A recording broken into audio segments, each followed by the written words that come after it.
Zimbabwe has officially declared a state of national disaster in response to a severe drought that has plunged millions into a food crisis.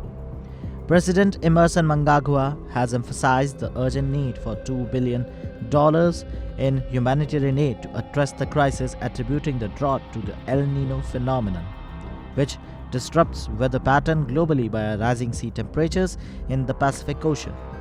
This declaration now makes Zimbabwe the third Southern African nation following Zambia and Malawi to acknowledge the ongoing drought as a disaster.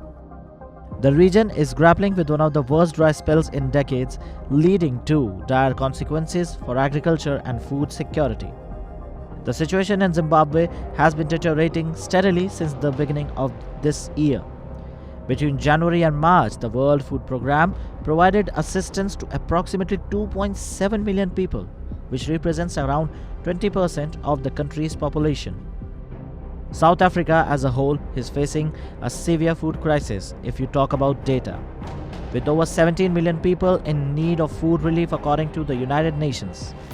Malawi and Zambia are particularly hard hit, with approximately 9 million and 6 million people requiring assistance respectively. Meanwhile, the World Food Programme has been actively providing aid to 2.7 million individuals in Zimbabwe. The Zambian President Hakainde Hichilema and Malawian President Lazarus Chakwera have already declared drought a national disaster in their respective countries. Hichilema already reported a significant crop loss, with nearly half of Zambia's staple corn destroyed. Chakwera similarly highlighted the need for over 200 million in urgent humanitarian assistance to support 2 million households affected by the drought.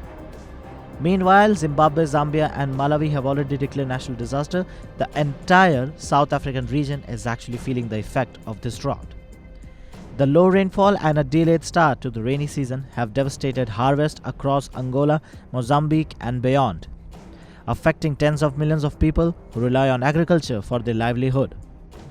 Zimbabwe is increasingly dependent on aid agencies now to mitigate the impact of such weather extremes, highlighting the urgent need for long-term solution to address the underlying cause of food security in the region.